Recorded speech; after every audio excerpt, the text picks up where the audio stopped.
Jake gets a bonus at work and puts every dollar toward his mortgage principal.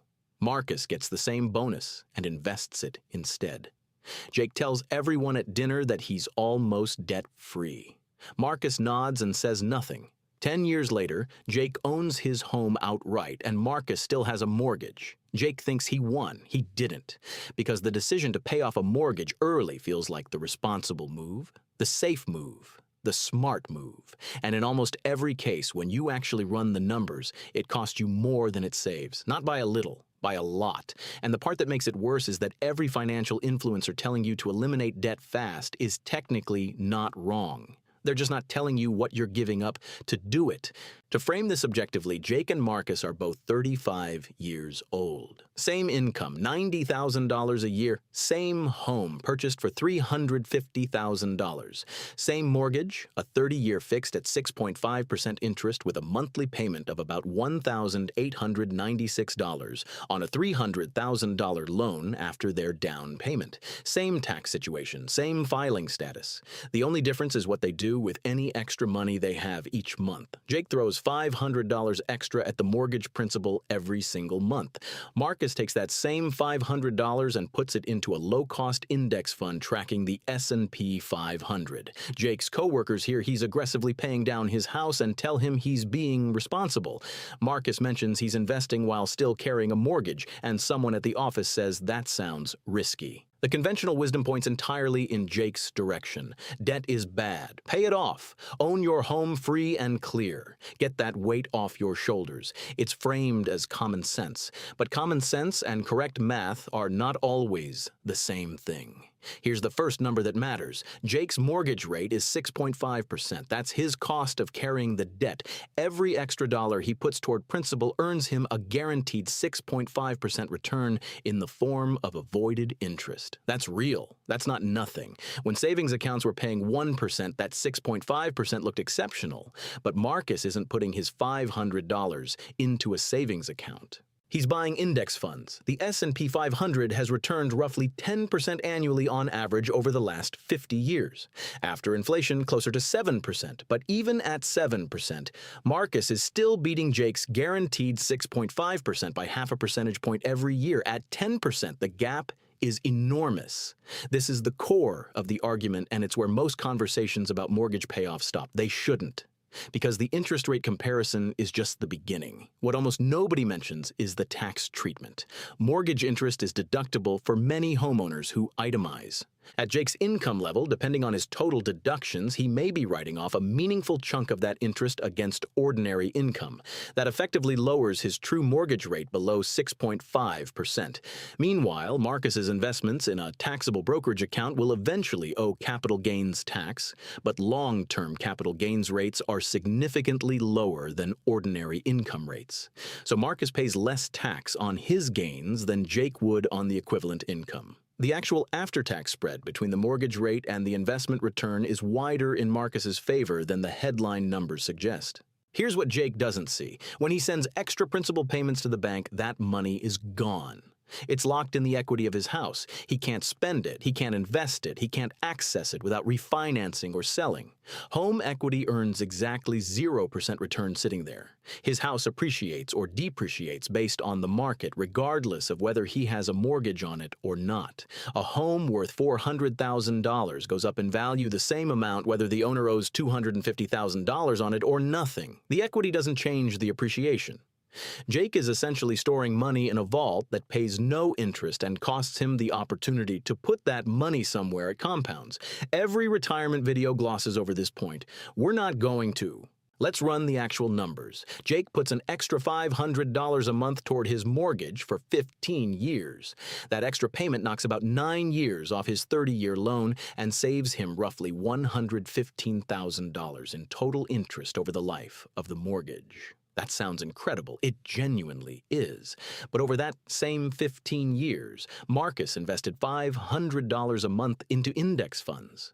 At a conservative 8% annual return, Marcus's account has grown to approximately $173,000. At the historical average of 10%, that number is closer to $206,000. Jake saved $115,000 in interest. Marcus built a portfolio worth nearly twice that. Same money, very different outcomes. Now, here's the scenario neither of them planned for. Jake has been aggressively paying down his mortgage for 10 years and loses his job. He calls his bank. He explains the situation. He mentions that he's paid an extra $60,000 in principal over the last decade. The bank is sympathetic. Then they tell him his payment is still due next month. All that equity he built doesn't reduce his monthly obligation by a single dollar. He still owes the same payment he always did. His liquidity is zero. If he needs cash, he has to sell or refinance, both of which take time and cost money. Marcus, in the same situation, has $120,000 sitting in an investment account. He can cover his mortgage payments for years while he gets back on his feet. This is the liquidity argument, and most people don't think about it until it's too late. There's also the inflation angle that almost nobody talks about. Jake's mortgage payment is fixed at $1,896 a month. In 10 years, assuming 3% annual inflation, that same $1,896 will have the purchasing power of about $1,410 in today's dollars. In 20 years, it's closer to $1,050 in real terms. His fixed debt is getting cheaper every single year in inflation-adjusted terms. He's paying back future dollars that are worth less than the dollars he borrowed. That's not a bug in the mortgage system. It's a feature for the borrower. Paying it off early means giving up the benefit of repaying cheap future money. You're rushing to eliminate a debt that inflation is already slowly erasing for you. The emotional argument deserves some respect, though. People who want to pay off their mortgage fast aren't being irrational. They're placing value on something real, certainty, simplicity, the feeling of owning their home without conditions. That's a legitimate preference. If carrying mortgage debt causes someone genuine stress that affects their sleep, their relationships, their decisions at work, then the psychological cost of that debt is real money, too. There's no spreadsheet that captures anxiety. For some people, the peace of mind from owning their home outright is worth the mathematical cost of early payoff. That's a valid choice, but it should be a conscious one, not one made because someone assumed paying off debt was always the right call. Here's something that catches people completely off guard. If you're in the middle years of a mortgage, most of your monthly payment is already interest. In year one of a 30-year mortgage, roughly 85% of each payment goes to interest and 15% goes to principal. By the time you're in year 20, that ratio has flipped significantly. The highest impact early payoff years are the earliest ones. If you've already been paying your mortgage for 10 or 15 years, extra principal payments at that stage have far less interest-saving impact than they did at the beginning. Aggressive early payoff makes more mathematical sense in year 2 than in year 18. Most people start thinking about it too late to maximize even that benefit. Then there's the retirement account angle that changes the entire conversation. Before anyone puts extra money toward their mortgage, the right question is whether they've maxed their 401k and IRA contributions. At Jake's income level, his 401k contributions reduce his taxable income directly. Every dollar going into a pre-tax retirement account saves him 22 cents in federal taxes immediately. Then it grows tax-deferred for decades. His effective return on that decision starts at 22% on day one before a single investment gain occurs. Sending $500 extra to the mortgage instead of a 401k while leaving that tax savings on the table is almost never the right call. The mortgage paydown math only starts to compete once all tax-advantage space is already filled. Let's look at the 30-year scoreboard. Jake paid off his mortgage 9 years early. He saved $115,000 in interest. His home is paid off at age 61. He feels financially free. Marcus carried his mortgage the full 30 years. He invested $500 a month for 30 years at 8% average returns. His investment account has grown to roughly $680,000. He pays off his mortgage at 65. Jake owns his home 4 years sooner and saved $115,000 in interest. Marcus has an investment portfolio worth more than $500,000 that Jake doesn't have. The delta between those two outcomes is roughly $565,000. $100,000. That's the price of peace of mind. Some people will pay it willingly. Most don't realize they're paying it at all. There are situations where paying off the mortgage early genuinely makes sense. If your mortgage rate is 7.5% or higher and you're in a period of lower expected market returns, the guaranteed return from early payoff starts to look more competitive. If you're within 5 years of retirement and need to eliminate fixed monthly expenses before your income drops, paying off the mortgage can dramatically simplify your retirement budget. If you've fully maxed every tax-advantaged account and you're already investing substantial amounts in taxable accounts, extra mortgage paydown at that point is a reasonable place to put additional cash.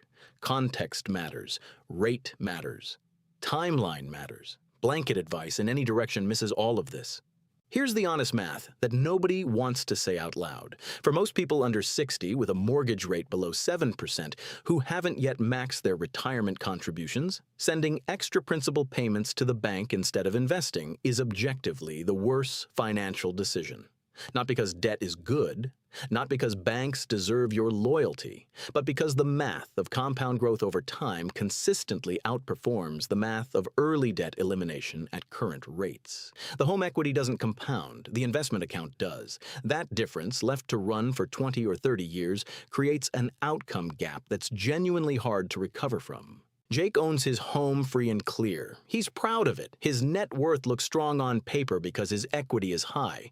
But his liquid investable assets are far below where they'd be if he'd let the mortgage run and invested the difference instead. Marcus still has a mortgage payment for a few more years, but his brokerage account gives him flexibility, options, and compounding growth that Jake's equity can't match. The next time someone tells you that paying off your mortgage early is the smartest thing you can do with extra money, ask them one question first. Compared to what?